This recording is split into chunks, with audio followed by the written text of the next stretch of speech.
Nous allons maintenant engager la deuxième séquence de cet après-midi qui est consacrée, je le rappelle, au sujet des comptes, de l'organisation, de la gestion de la sécurité sociale. Et cette séquence, elle est consacrée au projet de loi de financement de la sécurité sociale. Et nous accueillons pour cela Frank Van Lennep, directeur de la sécurité sociale. Alors Frank Van Lennep, le dossier de presse du PLFSS 2023 présente ce projet comme un texte d'engagement et d'investissement dans la santé, ainsi que de solidarité et de citoyenneté. Mais il précise aussi que ce PLFSS est également un texte de responsabilité avec ce cap du redressement des comptes sociaux qui, je le cite, sera le fruit d'un effort redoublé de prévention, d'efficience et de pertinence de l'ensemble de notre système social, ce qui porte une certaine forme d'ambition. Alors, est-ce que vous pouvez nous présenter et nous décrypter un petit peu ce PLFSS pour l'année 2023 ? Qui est le premier à être, je dirais, présenté sous l'empire des nouvelles dispositions, des lois organiques et ordinaires qui viennent modifier un petit peu les procédures, les modalités de présentation effectivement des lois de financement de la sécurité sociale. Est-ce que ça a changé beaucoup de choses pour vous? Est-ce que vous avez dû travailler plus tôt l'été dernier pour présenter plus tôt? Et qu'est-ce que ça change dans les documents qui sont transmis au Parlement? Oui, merci. Bonjour à tous. Alors, je commence peut-être en effet par ce nouveau cadre organique avant d'en venir au PLFSS. Nouveau cadre organique donc, qui a été posé par la loi organique adoptée et promulguée en mars dernier, qui, à l'issue d'une proposition de loi, c'était en fait à l'origine d'une proposition de loi organique, donc d'origine parlementaire. Il y en avait une sur les lois de financement de la sécurité sociale, il y en avait une autre en parallèle sur les lois de finances. Et donc, pour les lois de financement, ça change un peu les choses. Pour résumer, d'abord, ça change le calendrier, puisque le PLFSS est maintenant présenté en Conseil des ministres en même temps que le PLF, que le projet de loi de finances. Donc, plus tôt qu'avant, et ils ont été présentés tous les deux il y a 2 semaines, le 26 septembre dernier.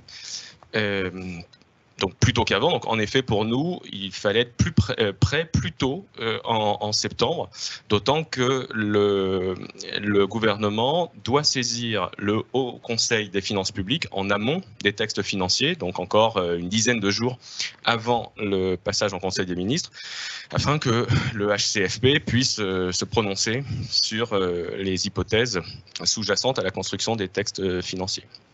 Il y avait d'ailleurs cette année un 3e texte financier soumis au HCFP, j'y reviendrai peut-être un petit peu tout à l'heure, qui était le projet de loi de programmation des finances publiques. Nous en avons un petit peu parlé avec nos intervenants précédents et notamment Christian Charpie. J'avais dû en parler avec Christian puisqu'il est évidemment, il suit ça de très près à la Cour et il est membre du HCFP.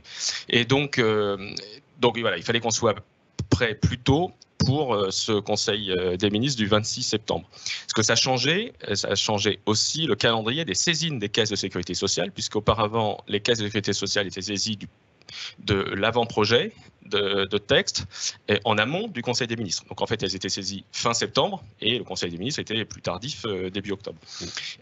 Donc là, les caisses sont maintenant saisies après le Conseil des ministres, donc sur le projet de loi lui-même, qui à ce moment-là est officiel. Il est évidemment sur le site de l'Assemblée nationale depuis le dépôt en Conseil des ministres. Les caisses de sécurité sociale en sont saisies ensuite. Elles ont une façon un peu plus de temps. Il est arrivé ces dernières années qu'elles soient saisies du PLFSS dans les tout derniers jours parce qu'on était très en retard. Et elles avaient peu de temps pour l'examiner. Donc là, elles ont plus de temps. Certaines ont déjà remis leur avis et d'autres le font encore jusqu'à demain, je crois. Et donc, leur avis, ensuite, pourra être transmis au Parlement, qui sera ainsi éclairé par l'avis des caisses de sécurité sociale sur le projet de texte. Donc ça, c'est le sujet du calendrier. Ensuite, il y a d'autres évolutions, parmi lesquelles celle de l'information au Parlement à travers les annexes, parce que le PLFSS, c'est un texte, c'est un projet de loi, mais ce sont aussi un grand nombre d'annexes avec beaucoup de données, beaucoup d'informations.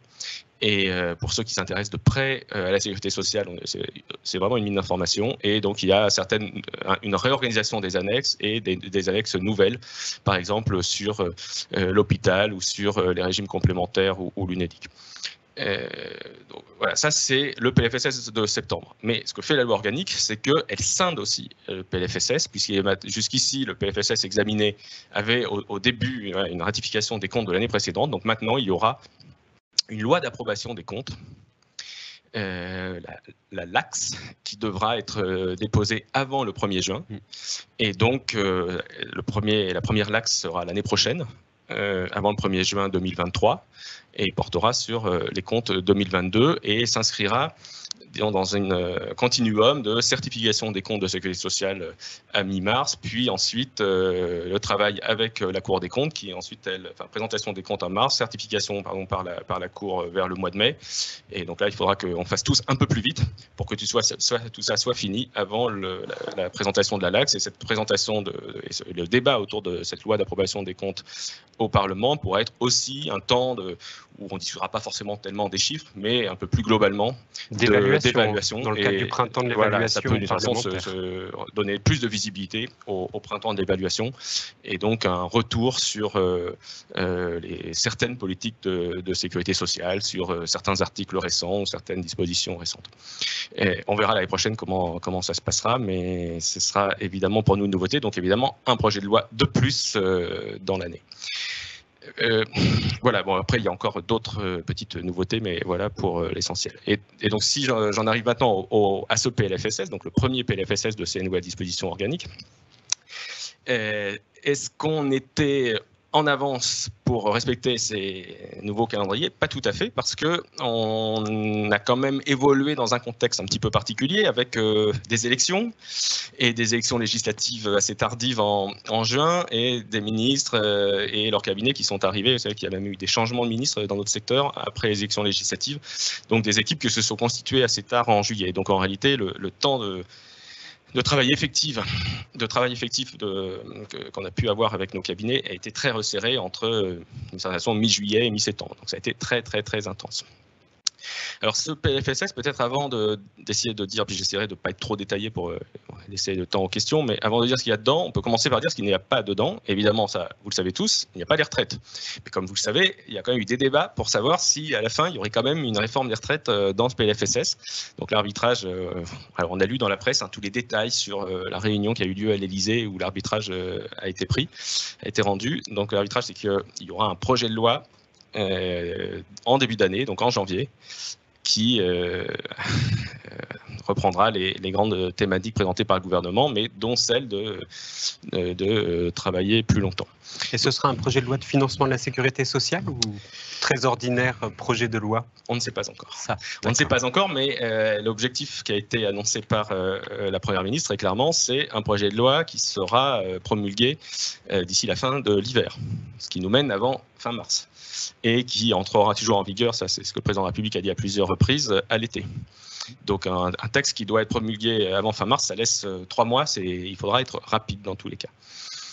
Et en tout cas, c'est bien le calendrier annoncé par la Première ministre. Donc il n'y a pas de retraite dans ce PLFSS, et voilà, tout, quand on pose la question du retour à l'équilibre ou de la maîtrise des comptes sociaux, évidemment, on sait que la retraite est un élément important de ce retour à l'équilibre. Et donc, il faudra avoir une vision d'ensemble consolidée dans quelques mois. Deuxième chose qui n'est pas dans ce deuxième réforme importante, qui figure pas dans ce PLFSS, c'est la solidarité à la source. Aujourd'hui, on a commencé à y travailler sous l'égide évidemment des ministres concernés, du ministre des Solidarités, mais aussi des autres ministres qui peuvent être concernés. Pour l'instant, je ne peux pas trop m'avancer, mais je ne suis pas certain que cette réforme, lorsqu'elle sera définie dans toute son ampleur, trouve sa place en PLFSS. On voit que c'est certainement une réforme qui excède un PLFSS, qui est plutôt une réforme qui, si on va jusqu'au bout, nécessitera une loi ad hoc. Mais enfin, il y a quand même beaucoup de travail en cours et qui nous concerne, nous aussi, DSS, et qui concerne la sécurité sociale, autour de l'usage des données prises à la source de la déclaration sociale nominative et des prestations versées par les caisses de sécurité sociale pour les regrouper dans une grande base de données et donc utiliser de façon beaucoup plus automatique toutes ces données de ressources. Et le travail est en cours pour pouvoir les utiliser dans les prochaines années sur le RSA et prime d'activité, et en parallèle du travail en cours aussi sur les bases ressources, essayer d'aller vers un revenu social de référence unique, qui soit une forme de base ressources de référence pour le social, qui figure, et ça on y travaille avec les éditeurs logiciels, qui figure sur le bulletin de paye. Tout ça c'est un travail en cours d'ici, disons, 2024. Mais il n'y avait pas besoin de dispositions législatives dans le PLFSS pour continuer de faire avancer ce projet. Donc j'en viens maintenant à ce qu'il y a dans le PLFSS. Et donc ce PLFSS, alors sans reprendre tous les mots de présentation du dossier de presse, pour moi c'est un PLFSS qui permet d'engager des réformes issues du programme présidentiel, de poser des premières pierres, et puis dans certains cas de savoir qu'évidemment ça va derrière devoir se traduire par d'autres avancées, d'autres réformes, d'autres mesures. Donc c'est évidemment, dans certains cas, ça n'est qu'un début. Alors donc si je prends des exemples, en matière de santé, il y a dans le texte des dispositions et sur la prévention et sur l'accès aux soins, mais on sait bien que ce n'est pas le PLFSS qui va résoudre toutes les attentes, il va répondre à toutes les attentes, ni sur la prévention, ni sur l'accès aux soins. Donc c'est un début, c'est un démarrage. Sur la prévention, il y a par exemple cette mesure, il y a des mesures dont on a pas mal parlé dans les médias. Il y a celle sur les rendez-vous de prévention aux âges clés, donc aux 3 âges clés, autour de 20-25 ans, 40-45 ans et 60-65 ans, à la fois chez les jeunes, où on voit qu'on est plutôt dans des sujets qui peuvent être, pas seulement, mais dans les sujets qui peuvent être de lutte contre les addictions ou de santé sexuelle. Autour de 40-45 ans, on est plutôt dans des problématiques de pathologies chroniques et de prévention des pathologies chroniques. Et puis 60-65 ans, plutôt au moment où on commence à être dans la prévention du vieillissement. Bien vieilli. Voilà, exactement. Et donc ça, le PLFSS porte cette mesure. Évidemment, c'est pas le PLFSS qui en définit ni le contenu ni la mise en œuvre. C'est un cadre qui devra être défini et précisé ultérieurement avec des travaux à venir après le PLFSS. Autre type de mesure sur la prévention, dont il a été pas mal question dans le débat, c'est la prise en charge à 100% de la contraception d'urgence sans prescription, puisque jusqu'ici, pour avoir accès à cette contraception, à la prise en charge de la contraception d'urgence, il faut une prescription médicale. Et évidemment, on se rend bien compte que dans la plupart des cas, ça peut être un frein. Pas forcément évident de trouver un médecin le lendemain pour avoir cette prescription, dont la valeur ajoutée est finalement assez limitée. D'où cette mesure. Il y a quelques autres mesures de prévention, mais j'en cite certaines. Évidemment, ce qu'on voit bien, c'est que la prévention, c'est beaucoup plus large. Ça doit embarquer d'autres acteurs. Pas seulement le système de santé, pas seulement des consultations, même si elles sont très importantes. Je pense que le ministre de la Santé souhaitera travailler, en tout cas c'est ce qu'il a déjà annoncé, travailler dans les prochains mois à une stratégie plus globale sur la prévention. Deuxième thématique sur la santé, je disais l'accès aux soins. Bon, attente évidemment prioritaire des Français dans toutes les enquêtes et c'est normal face à la difficulté à trouver un médecin traitant, à la difficulté à trouver des rendez-vous dans certains cas chez des médecins spécialistes. Parfois aussi la difficulté d'avoir accès à l'hôpital.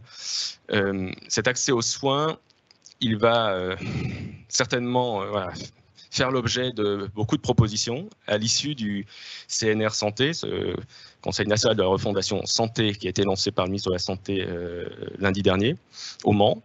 Il va tout un processus qui va associer les parties prenantes et au niveau national et dans les territoires et qui se traduira certainement par à la fois des propositions et puis l'identification de bonnes pratiques, puisqu'on sait qu'évidemment il y a déjà beaucoup d'actions dans les territoires pour trouver des solutions locales.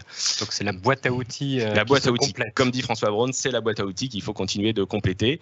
Il y aura un autre vecteur pour compléter cette boîte à outils, ça va être la négociation conventionnelle entre l'assurance maladie et les médecins libéraux qui va s'ouvrir dans les toutes prochaines semaines et qui doit se conclure d'ici le mois de mars, puisque la convention médicale tombe à la fin du mois de mars. Et on voit bien que dans cette convention, dans cette négociation, il y a évidemment des attentes. Il y aura des attentes du gouvernement en matière d'accès aux soins. À la fois dégager du temps médical, continuer de dégager du temps médical, comme on le fait ces dernières années, il faut évidemment poursuivre. Dégager du temps médical parce que les médecins généralistes ne sont plus assez nombreux, en tout cas ils sont de moins en moins nombreux, donc il faut qu'ils puissent dans leur activité être de plus en plus sur des actes à valeur ajoutée, et puis à côté permettre qu'il y ait de la présence médicale, ou en tout cas de l'organisation des soins quand ce n'est pas des médecins à travers la délégation de tâches, mais de la présence et de la prise en charge des patients sur tous les territoires, même là où il y a de moins en moins de médecins, y compris spécialistes.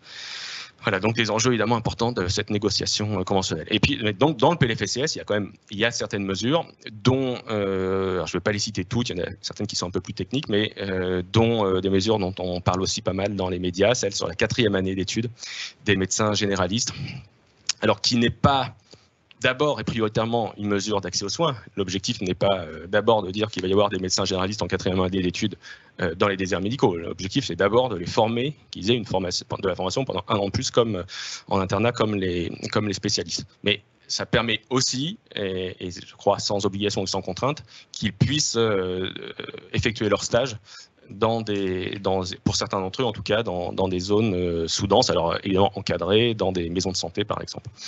Ça c'est une mesure dont on parle, puis il y a d'autres mesures aussi comme l'encadrement de l'intérim. C'est ce sujet de l'intérim médical à l'hôpital est un sujet qui avait déjà été évoqué dans le quinquennat précédent, pas si facile à traiter. Il y a trop d'intérim, avec, on sait, des rémunérations qui sont extrêmement élevées. Simplement, quand on cherche à réduire cet intérim, à baisser les plafonds, il y a le risque que, à ce moment-là, les médecins ne soient plus là sur place, qu'ils aillent ailleurs. Alors, du point de vue de l'établissement, évidemment, ces médecins intérimaires sont nécessaires. Donc, il faut trouver le bon équilibre pour passer d'un système où aujourd'hui qui est un peu dévoyé à un système où on ramène un peu tout le monde dans le droit chemin, mais sans perdre évidemment de la ressource médicale en cours de route. Alors ça, c'est sur la santé. Ensuite, il y a les sujets famille. Où je peux commencer par médico-social. Alors, il y a les sujets du médico-social aussi dans ce PLFSS, avec là aussi des mesures de traduction, des débuts de traduction des engagements du président de la République, avec par exemple la mesure sur les 2 heures, alors qu'on appelle nous 2 heures de rupture de l'isolement ou de lien social. De lien social, de convivialité, enfin il y a différents types de terminologie, mais cette idée que pour les bénéficiaires de l'APA à domicile, il y aura plus de temps pour que les personnes qui viennent à domicile soient à leur contact, éventuellement puissent aussi, dans certains cas, être un peu aidants avec les papiers, etc. Donc il y a un peu plus de temps et qu'on soit pas seulement dans le geste mécanique à domicile. Tout ça se mettra en place, il va falloir un petit peu de temps pour le préparer, mais en tout cas, il y a une disposition en PLFSS pour que ça se mette en place à partir de 2024. Et ça, c'est pour le domicile. Vous savez qu'évidemment, le maintien à domicile est depuis déjà longtemps et demeure la priorité des politiques publiques en matière de prise en charge du grand âge. Et en parallèle, quand même, des ambitions sur les EHPAD, avec une trajectoire financière dans les prochaines années qui va permettre de financer le recrutement progressif de 50 000 personnes de plus, 50 000 salariés de plus dans les EHPAD. Alors aujourd'hui, évidemment, pas forcément. C'est 3 000 pour 2023. Voilà, ça commence lentement, progressivement. On a évidemment un sujet, c'est que le sujet n'est pas seulement de pouvoir les financer, c'est qu'il faut que les personnes soient là en face. Et évidemment, dans le médico-social, comme dans d'autres secteurs du social, on a évidemment la problématique de l'attractivité. On le rencontre aussi dans le sanitaire, on rencontre la difficulté dans le sanitaire, mais dans le médico-social peut-être encore plus. Et donc il y a en parallèle une ambition sur les formations et les parcours. Enfin, tout ça n'est pas nouveau. Il y avait déjà eu un beau rapport de Myriam El Khomri il y a quelques années. Mais il faut former les salariés pour ensuite pouvoir les recruter. Mais donc avec une ambition de recrutement d'abord à 30 000 puis à 50 000 dans les années qui viennent. Et puis dans le PLFSS, il y a une petite mesure là qui est peut-être moins une mesure pour un présidentiel de réaction aux événements des derniers mois sur un meilleur encadrement, une meilleure capacité de sanction sur des EHPAD à but lucratif qui ne rempliraient pas leurs obligations. Ça doit dire quelque chose à ceux qui ont suivi la fameuse affaire Orpea ces derniers mois. Et la mission IGAS-IGF qui avait pointé effectivement quelques difficultés à pouvoir accéder aux relations entre les grands groupes et les établissements qui les exploitent. Alors, ce qui a quand même été possible sur Orpea, mais pas forcément possible pour tous. Donc, en effet, la loi clarifie ce qui sera possible. Et puis, en parallèle du grand âge, il y a évidemment sur le handicap des mesures nouvelles. D'abord, la poursuite des stratégies lancées ces dernières années, par exemple sur l'autisme et des mesures nouvelles. Alors, et enfin, pour en terminer, avant d'en venir aux chiffres, sur la politique familiale. Vous savez peut-être, pour ceux qui ont regardé de près le programme présidentiel pendant la période électorale, qu'il y avait un engagement autour de quelque chose qu'on peut appeler service public de la petite enfance. Alors, je ne sais pas quel sera son nom à la fin, il n'y a pas encore de nom breveté, mais enfin, bon, on peut l'appeler service public de la petite enfance entre nous, avec un engagement d'avoir une garantie de solution d'accueil pour toutes les familles avec un enfant de moins de 3 ans à l'horizon 2030. Pourquoi 2030 ? Pourquoi si loin ? C'est parce qu'on sait qu'évidemment c'est long et que ça passe en particulier, pas seulement, mais en particulier par l'ouverture de places de crèche, et que, évidemment, des ouvertures de places de crèche, ça met du temps, il faut les programmer, il faut les financer, après il faut les construire, etc. Première étape dans ce PLFSS, qui est plutôt, pour l'instant, pas sur les crèches, mais sur les assistants maternels, avec la réforme du complément de mode de garde, qui est la prestation versée aux familles qui font garder leur enfant chez un ou une assistante maternelle. Et ce complément de mode de garde fait l'objet d'une réforme qui le rend plus juste pour les familles à bas revenus, plus incitatif et plus cohérent et très proche du reste à charge en crèche. Alors qu'aujourd'hui, il est construit d'une manière telle qu'il peut y avoir des forts écarts avec la crèche et des forts effets de seuil. En parallèle de cette réforme, et ça c'était aussi un engagement du programme, ouverture du complément de mode de garde aux familles monoparentales avec un enfant entre 6 et 12 ans. Avec l'idée qu'un enfant entre 6 et 12 ans ne se garde pas forcément tout seul, et que, alors là, non seulement des acteurs, partie prenante du politique familiale qui disent oui, mais c'est vrai aussi dans les familles avec 2 adultes. Alors oui, c'est vrai, mais dans les familles monoparentales, il y a un seul adulte, c'est encore plus compliqué de trouver des solutions et des arrangements lorsqu'il y a un seul adulte avec un enfant de 10 ans qu'on ne peut pas laisser seul, par exemple une demi-journée ou un peu en fin de journée. Donc cette disposition, peut-être que lorsqu'elle aura fait ses preuves, on voudra l'étendre à toutes les familles, mais pour l'instant, elle figure dans le texte pour les familles monoparentales.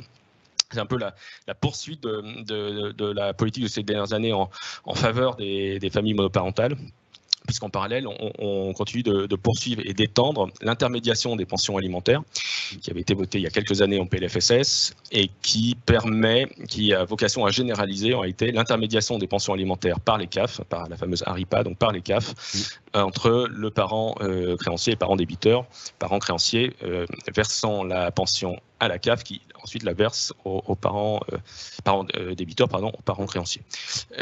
Et ça s'accompagne d'une revalorisation de l'ASF, l'allocation de soutien familial, donc une prestation pas forcément très connue du grand public, mais tout de même importante, puisqu'elle concerne 800 000 familles, je crois, avec une revalorisation de 50%, donc elle va passer de 120 € à 180 € là, le mois prochain, au mois de novembre, de 120 à 180 € par enfant, dans les familles monoparentales, pour lesquels il n'y a pas de versement de pension alimentaire, ce qui est quand même en fait assez fréquent, ou pour lesquels la pension alimentaire est plus basse que ce montant, et donc il y aura un complément différentiel pour porter l'équivalent de pension alimentaire au moins à 180 €. Donc ça fait un minimum de 180 € pour toutes les familles monoparentales, non recomposées, avec un enfant à charge.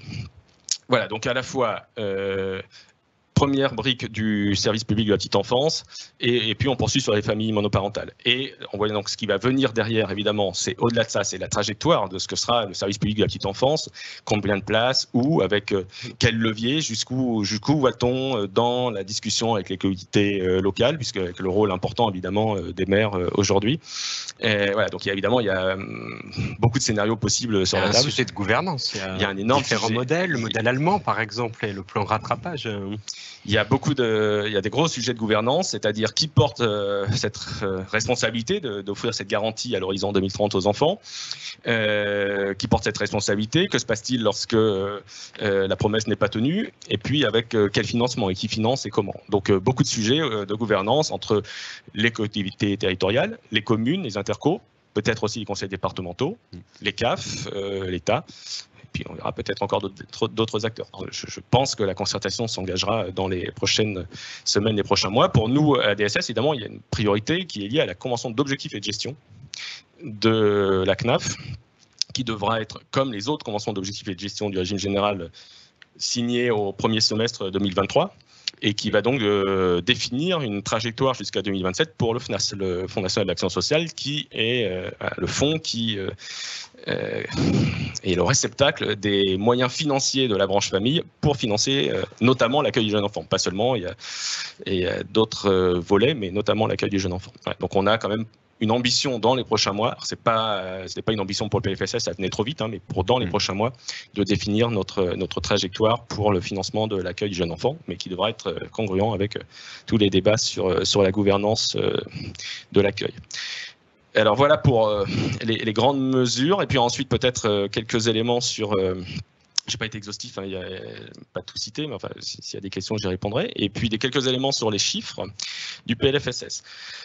Premier chiffre, parce que c'est quand même un peu le totem, c'est l'ONDAM.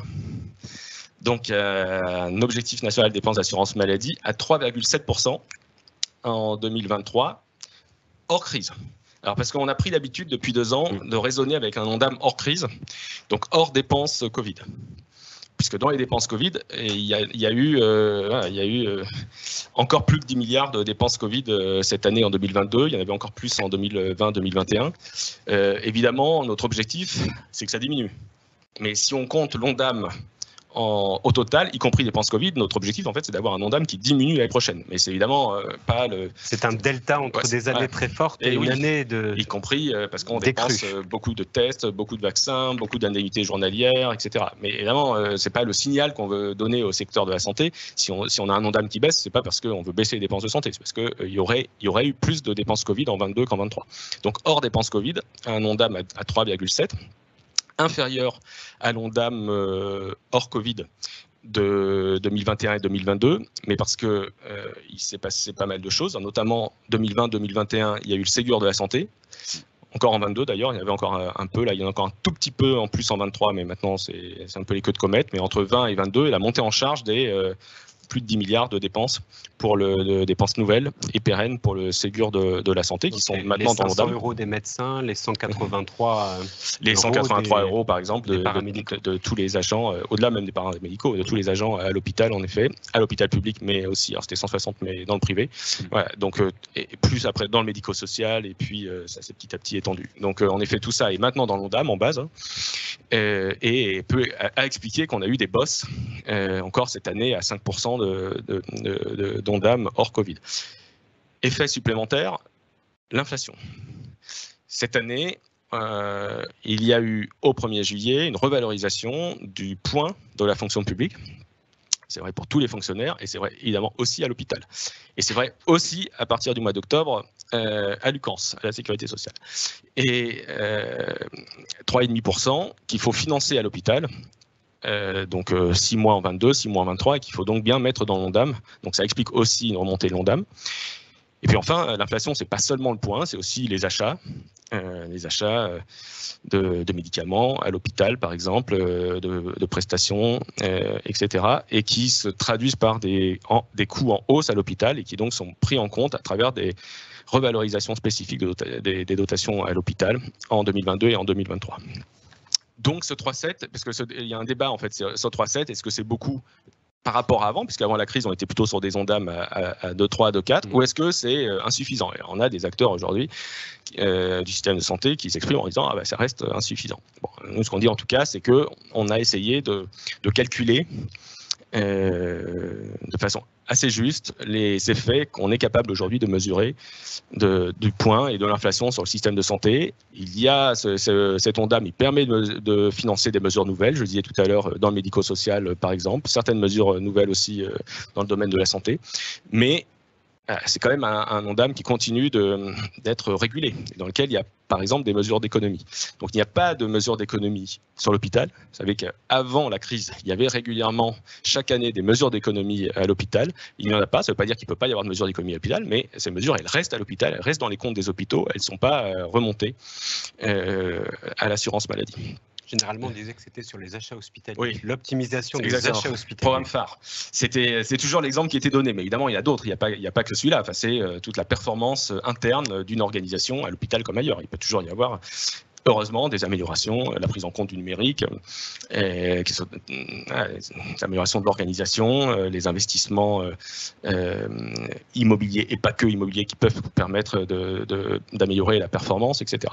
Donc toute cette performance-là permettait de dégager des économies dans la période précédente. Là, pour la troisième fois, en fait, depuis la crise, maintenant, il n'y a pas de reprise de ces économies dans le long terme. Par contre, il y a d'autres économies. Il y a celle traditionnelle de la maîtrise médicalisée. Je dis traditionnelle parce que là aussi, elle existait avant la crise. Ça a été plus ou moins interrompu pendant la crise parce qu'en réalité l'assurance maladie ne pouvait plus mener ses actions d'une part parce que les professionnels étaient sans doute moins disponibles pendant la crise, puis par ailleurs elle avait largement redéployé ses effectifs sur le contact tracing.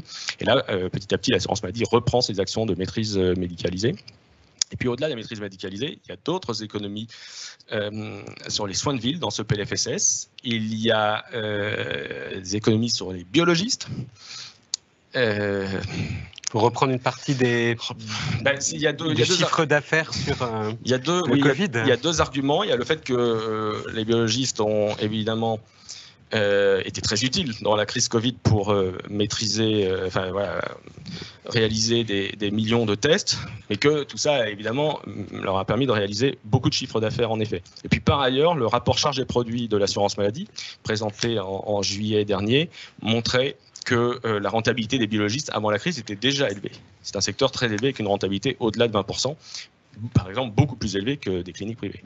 Et que donc, en réalité, le secteur de la biologie a beaucoup évolué depuis déjà plus d'une décennie, c'est largement restructuré et que peut-être les gains de productivité n'ont pas totalement été partagés entre eux et l'assurance maladie.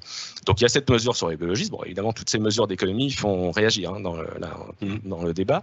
Il y en a une autre sur les radiologues, autour des forfaits d'imagerie.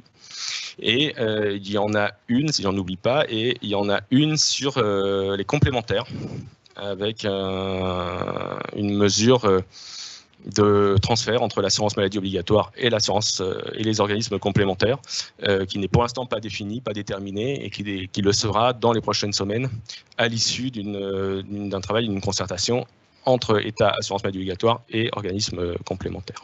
Peut-être une forme de contribution pour pallier le fait qu'il y a plus de remboursement à 100% par l'assurance maladie obligatoire. Il y a une structure de financement qui se déforme au détriment de l'assurance maladie obligatoire. Exactement. Alors au détriment, en tout cas, c'est un constat. Le constat est bien connu depuis longtemps que sans mesure d'ajustement des taux de remboursement, le montant moyen de prise en charge de l'assurance maladie fait qu'il y a une déformation de l'ordre de 300 ou 400 millions chaque année, puisqu'il y a de plus en plus de personnes en ALD, c'est bien connu, mais la tendance se poursuit, et qu'il y a de plus en plus de médicaments coûteux pris en charge à 100%. Alors c'est très lié avec l'ALD, parce que souvent les personnes qui consomment ces médicaments sont aussi en ALD. Mais même sans l'ALD, il y aura toujours aussi un effet structure, déformation de la consommation des médicaments. On a des médicaments aujourd'hui qui rentrent sur le marché, qui sont très innovants, mais qui rentrent sur le marché à plusieurs centaines de milliers d'euros et parfois plusieurs millions d'euros par patient.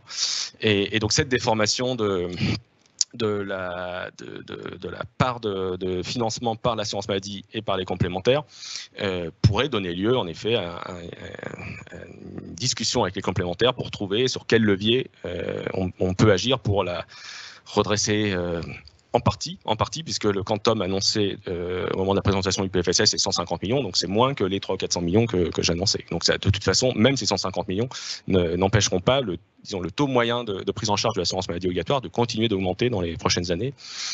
Donc voilà pour les chiffres sur l'ONDAM, et donc pour conclure peut-être sur les chiffres sur le solde des branches.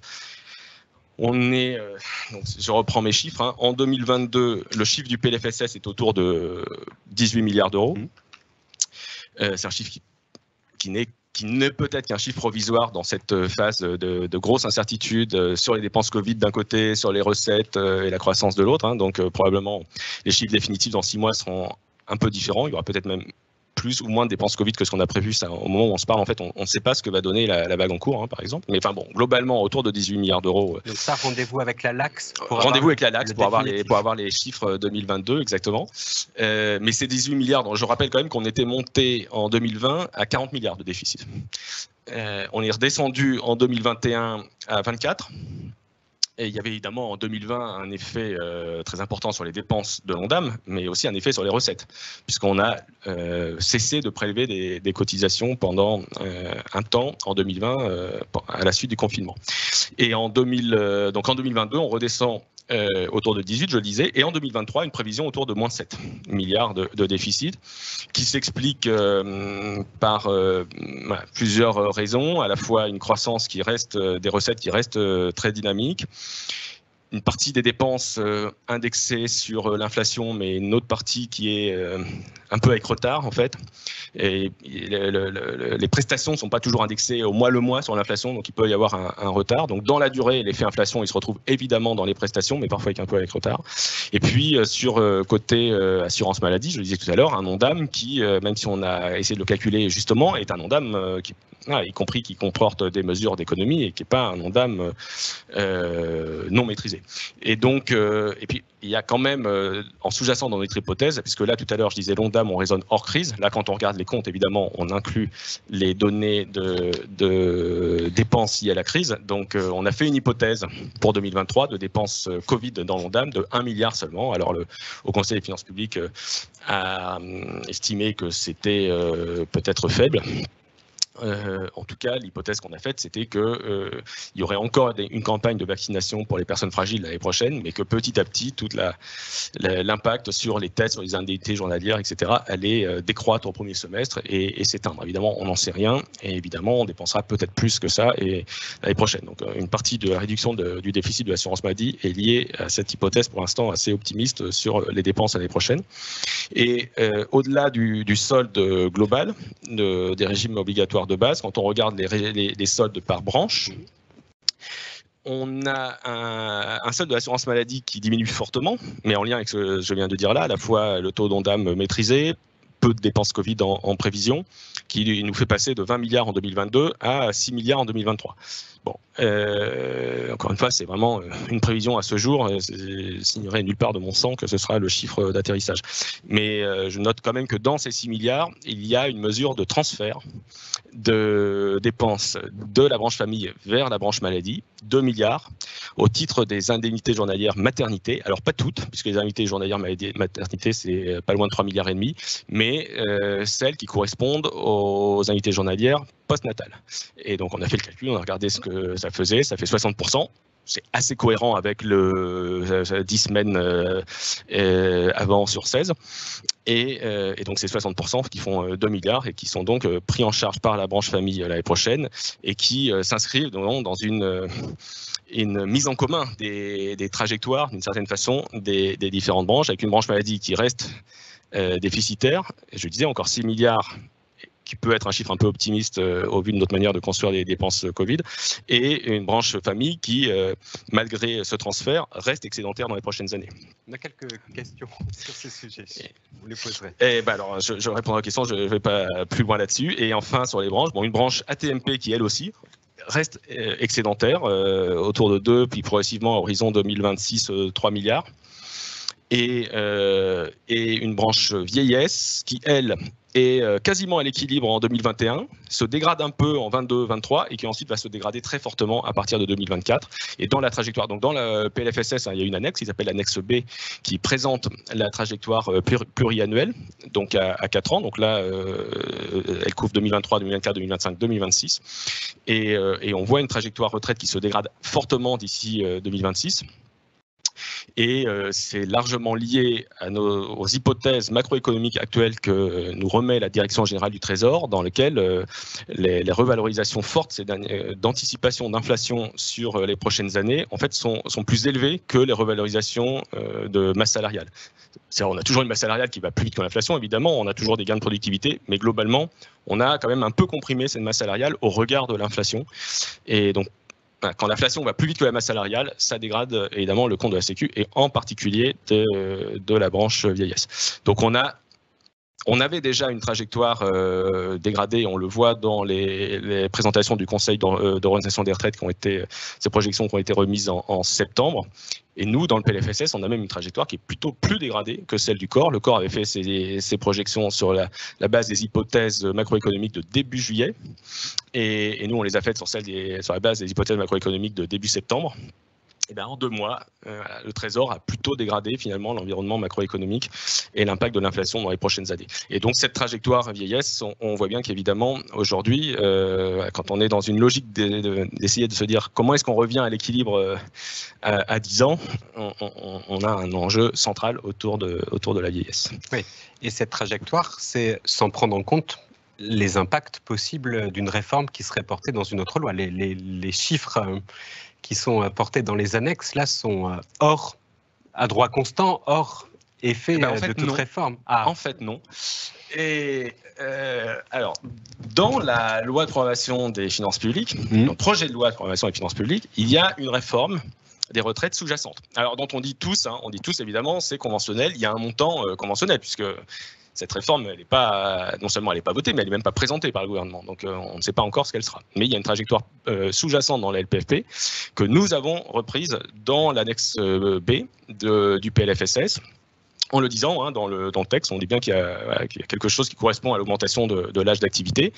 Et c'est ça qui nous conduit à dire que malgré cette trajectoire, on revient, ça continue de se dégrader à 2026. Mais simplement, ce qu'il faut bien voir, c'est qu'une trajectoire retraite, ça dépendra de ce que sera la réforme, ça dépendra sur quelle échéance elle se fixe, avec quel rythme de montée en charge. Mais une réforme des retraites, ça monte en charge progressivement. Et donc, c'est pas sur les premières années que le rendement est maximal. C'est plutôt, si c'est une réforme à 10 ans, c'est par définition à 10 ans que ça rapportera plus. Et donc, quand on s'arrête à 26, en réalité, en 2026, le rendement de la réforme des retraites sous-jacent, il est quand même encore assez, il est conventionnel, mais il est encore assez limité. On n'a pas tout son produit, en fait. Donc, pour l'instant, il y a une sorte de cale, en fait, comme on dit généralement. Dans la trajectoire des finances publiques, on a calé un impact. Alors, il y a une cale, souvent les cales ne sont pas trop publiques, on ne le dit pas quand il y a les cales. Là, en réalité, le gouvernement assume, et le gouvernement a assumé qu'il y avait un engagement fort autour de la réforme des retraites qui était clair. Certes, la réforme n'est pas encore présentée, mais que la volonté de mener cette réforme était forte. D'ailleurs, encore une fois, ça a été rappelé par la Première ministre la semaine dernière, et que donc, dans une perspective pluriannuelle, en fait, une LPFP, une loi de programmation des finances publiques, c'est une loi qui traduit la volonté politique d'un gouvernement et de sa majorité de tenir une trajectoire de finances publiques pluriannuelle. Et donc, ce gouvernement a la volonté politique, dans cette trajectoire pluriannuelle, d'introduire une réforme des retraites. C'est la partie responsabilité, effectivement, de ce texte et de la trajectoire qui dessine. Merci beaucoup pour cette présentation vraiment très complète et très claire aussi. Vous avez déjà répondu à un certain nombre de questions qui se sont exprimées en donnant un petit peu plus de précision sur certains sujets. Alors, les questions, elles concernent un petit peu l'ensemble des risques que vous avez abordés. Sur le sujet de l'accès aux soins, de la démographie médicale, il y a une question posée qui dit est-ce que globalement le conventionnement sélectif n'est pas mûr? Est-ce que le sujet n'est pas mûr? Mais je propose presque de la garder d'une certaine façon pour l'intervention de Thomas Fatome de mercredi.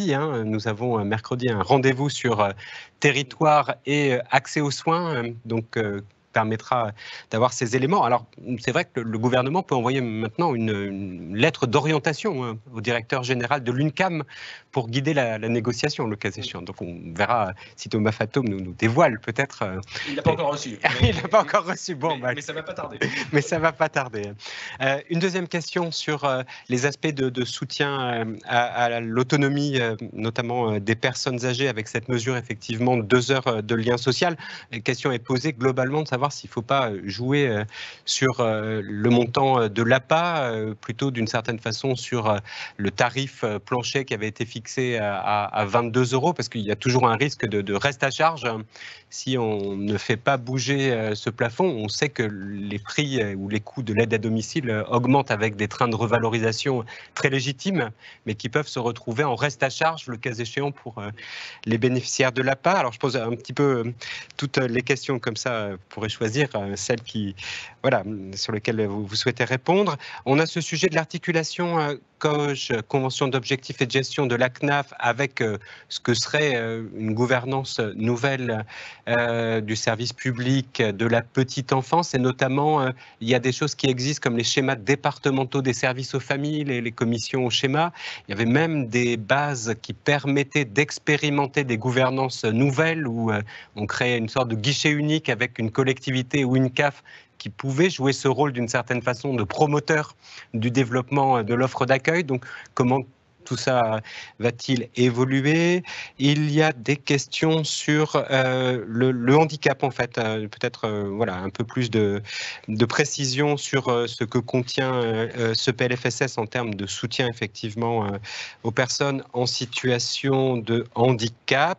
Et sur le déport de la maladie vers la famille, du financement d'une partie des indemnités journalières maternité, la question de où est-ce que ça va s'arrêter. Je pense que certaines personnes ont peut-être à l'esprit les déports qui avaient été faits sur le financement d'avantages familiaux de vieillesse, AVPF ou prise en compte de certains trimestres effectivement validés qui avaient été transférés en financement de la branche famille. Donc voilà, on commence. Où est-ce que ça va s'arrêter ? Sur cette dernière question,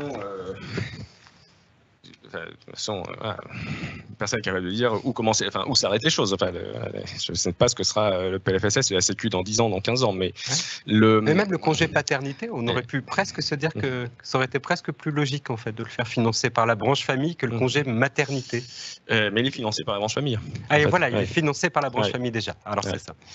Et à hauteur de, je ne sais plus, depuis qu'on l'a augmenté, mais 500 millions. Mais alors ça. Sur la branche, sur les IJ, en fait, bon, on avait ce sujet, je le disais tout à l'heure, de trajectoires extrêmement différentes de la branche famille et de la branche maladie. Et une trajectoire de la branche famille qui, c'est pas nouveau, c'est toujours comme ça, excédentaire, avec des recettes qui vont plus vite que les dépenses. À chaque fois, la question se pose, et c'est déjà été le cas dans le passé, face à cette trajectoire excédentaire, de se dire est-ce qu'on fait des dépenses nouvelles, des nouvelles prestations, ou est-ce qu'on fait des transferts, c'est-à-dire est-ce qu'on met à la charge de la branche famille des choses qui sont déjà payées par d'autres. Et en fait, on fait un peu les deux dans la durée.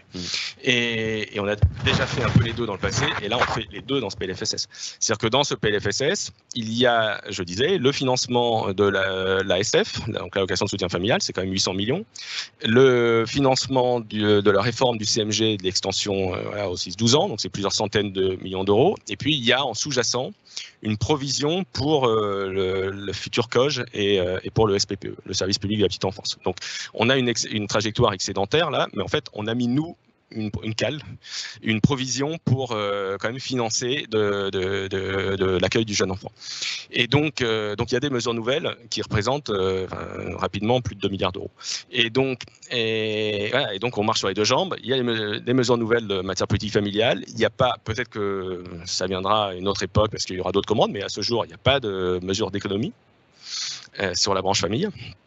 Mais il y a cette mesure de transfert. Donc voilà, il y a les deux. Il y a à la fois, on finance quand même des mesures nouvelles, mais parce que la trajectoire, le solde de la branche est très excédentaire, on finance aussi une solidarité interbranche avec la branche maladie à travers les indemnités journalières. Ensuite, je continue sur la famille, donc sur la question des schémas départementaux, mais en fait, ça renvoie à la gouvernance de qui fait quoi dans ces schémas. Aujourd'hui, D'abord, il y a deux choses quand on regarde sur l'offre et la manière de s'articuler des acteurs localement. Il y a peut-être le premier point de vue qui est celui de la famille. Et la famille, à quelle offre elle a accès et à quelle information de quelle information elle peut disposer pour savoir où il y a un accueil possible. Est-ce qu'il y a des assistants maternels à proximité qui sont prêts à garder les enfants? Est-ce qu'il y a des places en crèche disponibles et sur quel créneau horaire? Parce que souvent, enfin, voilà, c'est pas juste j'ai besoin de savoir garder mon enfant, c'est tel jour ou tel créneau horaire. Et donc, pour ça, il y a un service qui est en cours de construction sur monenfant.fr, donc sur le site des CAF, qui progresse. On n'a pas encore tout ce qu'on voudrait avoir. Voilà, il n'y a pas encore toutes les ASMAT qui mettent toutes les informations. C'est compliqué, elles sont nombreuses. ou nombreux, parce qu'il peut y avoir aussi des hommes. Et ouais, mais en tout cas, il faut qu'on continue d'avancer sur l'information famille, parce qu'à la fin, si l'objectif c'est de garantir aux familles qu'il y aura toujours une solution d'accueil, il faut bien que cette garantie, elle s'exprime quelque part. Et c'est pas les conseils départementaux qui peuvent transférer l'information, parce qu'ils les agréent, les assistantes maternelles. Oui, mais alors intragréer une assistante maternelle et savoir ensuite que l'assistante maternelle est prête à garder un enfant de plus ou 2 enfants de plus sur tel type d'horaire, le conseil départemental n'a évidemment pas du tout l'information. Mais les conseils départementaux, en effet, ils jouent un rôle aujourd'hui à travers l'agrément, mais qui est quand même très en amont, enfin qui devrait être un peu au fil de l'eau, puisqu'il devrait y avoir quand même des révisions d'agrément, mais quand même un peu déconnecté de la manière dont l'offre et la demande se rencontrent. Donc ça, c'est du point de vue de la famille. Puis après, il y a du point de vue des acteurs publics qui, eux, doivent mettre à disposition des familles cette offre. Et c'est là qu'en effet, on retrouve cette question de qui fait quoi, et sous le pilotage de qui. Alors, est-ce qu'il y a un pilote et puis les autres travaillent avec ce pilote? Est-ce qu'il n'y a pas de pilote mais tout le monde travaille ensemble? Est-ce qu'il y a à la fin plus besoin de savoir qui est pilote parce qu'au fond un seul acteur responsable de tout, ce qui peut arriver dans d'autres pays. Donc en fait il y a vraiment beaucoup de modèles possibles. Mais alors moi, je ne dis pas du tout, je ne vais certainement pas dire aujourd'hui ce que sera le résultat, parce que j'en ai aucune idée. Mais ce qu'on voit bien, c'est qu'en tout cas, on a 2 acteurs très importants qui sont les communes d'un côté et les CAF de l'autre. Alors, il y a aussi les départements, mais d'une certaine façon, je le disais, un petit peu plus loin de la demande des parents. Mais entre les colloques, entre les communes et les CAF, il va falloir trouver l'articulation de qui fait quoi et qui finance quoi. Et évidemment, on sait bien qu'on a des communes qui nous disent si vous voulez étendre l'offre, si vous voulez créer des places de crèche, si vous voulez augmenter le taux de couverture des enfants, il va bien falloir que l'État ou les CAF payent. Donc on sait bien qu'on a ce sujet du financement. Aujourd'hui, c'est quand même des financements partagés et avec des collectivités locales qui souvent disent qu'elles ne peuvent pas investir, elles ne peuvent pas créer de crèche parce que ça coûte trop cher ou ça coûte trop cher dans la durée. C'est des engagements, des investissements qui vont vraiment être là pour des années, des dizaines d'années, et qui demandent une forme de réassurance financière. Donc il y a vraiment le sujet du financement, mais le sujet aussi de qui fait quoi, avec quel type de responsabilité. Donc, je ne peux pas aller beaucoup plus loin aujourd'hui parce que tout ça va suivre dans les concertations qui vont s'engager. Exactement. Sur le handicap, donc je disais, il y a une façon globale, la poursuite d'une stratégie à laquelle moi je suis personnellement extrêmement attaché, qui est celle de la stratégie autisme, donc qui a été lancée depuis 2018, qui se poursuit. On est d'ailleurs encore sans doute assez en retard en France. On était très en retard en France dans à la fois la détection précoce de l'autisme, mais ensuite la prise en charge des enfants et aussi des adultes. Voilà, donc il y a tout un tas d'actions à la fois de détection, d'accompagnement des enfants le plus tôt possible, mais en essayant de ne pas oublier après l'investissement évidemment à l'école, avec des classes spécialisées en maternelle, en primaire, et puis ensuite aussi de prise en charge des adultes. Donc c'est un investissement dans la durée qui ne demande pas que de l'argent, qui demande aussi de faire travailler les acteurs autrement. Mais on y met encore de l'argent dans ce PLFSS, et des enveloppes nouvelles. Et il y a aussi des mesures autour de l'habitat inclusif, donc l'habitat inclusif que vous connaissez très bien, qui sont des dispositions lancées il y a 2 ans dans le PLFSS, et donc on veut poursuivre, essayer de simplifier et amplifier, puisqu'on était encore sans doute sur des modes trop expérimentaux. En réalité, cette question de l'habitat, elle n'est pas que handicap, elle est aussi vieillissement. C'est-à-dire de comment est-ce que on arrive à faire bouger notre système de prestations sociales pour que, et plus que de prestations, notre système social, pour que, au fond, que ce soit autour de la personne, dans son logement, que s'organise sa prise en charge. Un vecteur d'autonomie le plus possible dans le milieu ordinaire de la personne. Oui. Alors c'est évidemment plus facile à dire qu'à faire. Il y a déjà beaucoup de rapports qui ont dit qu'il fallait le faire. Il faut de la volonté politique, mais il faut aussi des moyens.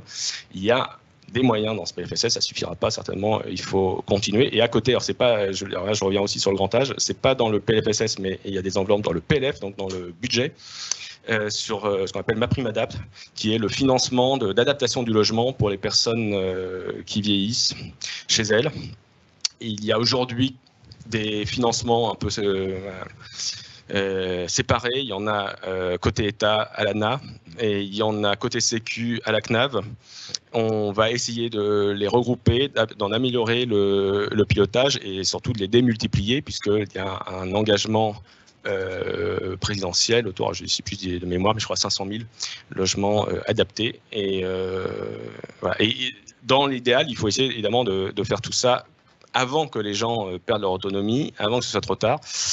Voilà, moi, je vois ma grand-mère à 95 ans. Honnêtement, il y aurait beaucoup de choses à faire dans ce logement, mais là, elle ne veut plus du tout. Elle a un âge où elle ne veut plus qu'on touche à quoi que ce soit chez elle, quoi. Et ça se prépare effectivement très tôt.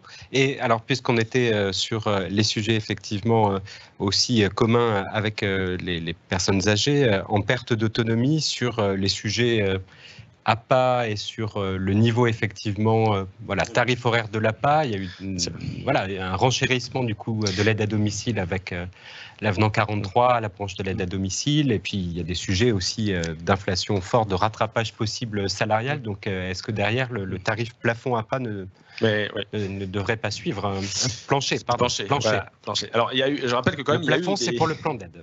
Il y a un plafond dans le plan d'aide et l'APA doit être payé à un minimum pour l'heure. Et donc je rappelle qu'il y a quand même eu des mesures l'année dernière sur l'APA, et donc en fait sur la réforme de la tarification des services à domicile, avec l'introduction d'un tarif plancher et puis l'introduction d'une dotation qualité, avec cette idée que d'une part en effet il fallait mieux rémunérer, puisqu'en fait il y avait une hétérogénéité, donc il y avait certains services qui étaient tarifés à un niveau inférieur et insuffisant par certains conseils départementaux, et puis sans doute, ça aussi c'était issu des réflexions des travaux des dernières années, qu'il y avait insuffisamment d'incitation à la qualité dans les services à domicile. C'est toujours pareil, hein, quand on rémunère, mais c'est vrai dans le médico-social comme dans le sanitaire, quand on rémunère à l'acte, enfin sous forme de dotation ou à l'acte, et qu'il n'y a pas d'incitation à la qualité, les incitations ne sont pas forcément les bonnes. Donc il y a des nouvelles incitations qui ont été créées l'année dernière. Et donc il y a c'est vrai, de toute façon, des réflexions et des échanges en cours, y compris sur le tarif stock, pour se dire est-ce qu'il ne faut pas aller au-delà des 22 €. Donc de toute façon, ces montants-là, enfin, il faut espérer, le montant stock, il n'a pas vocation à être fixé ad vitam aeternam. Et donc évidemment, il n'existait pas auparavant. Donc il y avait pas mal de conseils départementaux qui étaient au-delà de 22, mais pas tous, et il n'y avait pas de référence. Maintenant que la référence va exister, il faut réussir en effet à la faire évoluer pour prendre en compte le vrai coût de l'heure et donc le coût du travail du service à domicile. Puisque ce qu'il faut bien voir, hein, c'est que quand le service à domicile est payé par l'APA un tarif inférieur à ce que coûte le salarié, en fait le reste à charge doit être payé par la personne, par le bénéficiaire. Donc il y a un reste à charge pour les gens. Donc si on ne veut pas qu'il y ait de reste à charge, il faut que le département paye le bon montant, et donc il faut que ce montant suive le coût du travail pour les employeurs. Donc il y aura peut-être des petits décalages dans le temps, mais je pense, enfin moi je suis pas trop inquiet, je pense que ça se fera, et donc je pense que ces 2 heures supplémentaires en tout cas n'ont pas vocation à se substituer à ça. C'est pas à la place d'avoir une rémunération qui suit le coût du travail dans la durée. C'est en plus, voilà, pour avoir plus de volume, c'est plus de temps auprès des personnes. Merci beaucoup pour cette réponse. Peut-être juste une dernière question. Enfin, vous avez vu le titre de cette semaine, Grand dossier de la protection sociale, c'est retisser, réparer, relier. Est-ce que vous pensez que ce PLFSS et toutes les démarches que vous avez évoquées qui vont se poursuivre vont y contribuer, que la protection sociale jouera un rôle actif d'une certaine façon en termes pour penser les plaies voilà, du Covid, et puis je dirais préparer aussi une société où la cohésion est plus forte? Oui. Enfin, je pourrais difficilement dire non, hein, mais évidemment oui, mais pour essayer d'aller jusqu'au bout de là où sont au-delà du oui facile, où sont les vrais enjeux. Je crois que on a, en tout cas sur la santé, un enjeu à ce que tout ça est-ce que derrière, est-ce qu'il y a des actions, on parlait tout à l'heure de boîte à outils, levier, est-ce que tout ça soit vu par les Français, qui voient qu'il y a des choses qui changent, que la protection sociale, mais la protection sociale au sens large, parce que ça veut dire les soignants, c'est-à-dire toute la communauté soignante au sens large, sanitaire, médico-social, que tout ça est au service des patients, au service des usagers, patients au centre en fait. Et on le dit depuis, évidemment, depuis longtemps, le patient au centre, hein, et dans tous les systèmes de santé. Mais on a beaucoup de mal à le transformer. Et en fait, quand on voit bien que quand on reprend les sujets, quand on reprend les thèmes de débat du PLFSS, mais autour sans doute de la Convention, mais sans doute des acteurs, des tribunes sur le système de santé, on est toujours sur les organisations. Et toujours sur les professionnels. Et les patients, très peu. Et donc, on peut, et il le faut d'ailleurs, hein, parler, on va continuer de parler de CPTS, d'assistants médicaux, d'hôpitaux de proximité, de la transformation de l'hôpital, etc. Mais enfin, à chaque fois, on est quand même sur les structures. Et comment est-ce qu'on arrive à se remettre autour du patient ? Et c'est quand même ce qu'a essayé d'incarner le concept de parcours, même si on a évidemment du mal à lui donner de la chair. C'est pour ça que moi, le mot de parcours, je m'en méfie parce qu'on lui fait dire tout et n'importe quoi, mais quand même, il rappelle une chose, c'est qu'il faut partir du patient, quoi. Et donc c'est pour ça que quand on dit réparer, retisser, oui, mais c'est pour les gens eux-mêmes, quoi. Et donc est-ce qu'on va y arriver ? Est-ce que les professionnels, au sens large, on s'inscrit un peu dans le CNR santé. Voilà. Bon, finalement, voilà, se saisir des sujets pour parfois dépasser certains conservatismes, certaines habitudes, et accepter qu'on puisse éventuellement un petit peu innover dans les organisations, dans le qui fait quoi, qui travaille, qui comment, qui est rémunéré comment, etc. Très bien. Merci beaucoup Franck Van Lennep d'avoir passé cette heure avec nous et de nous avoir dévoilé effectivement le contenu du PLFSS pour 2023 et puis un petit peu plus, je crois vraiment qu'on a appris beaucoup de choses effectivement avec votre intervention et vos réponses. Merci à vous. Merci. Bonne fin de journée et bon courage pour la discussion parlementaire. Pour la discussion parlementaire et qui sait pour un 49.3 si le PLFSS suit le PLF. On verra ça la semaine prochaine. On verra ça. Merci beaucoup.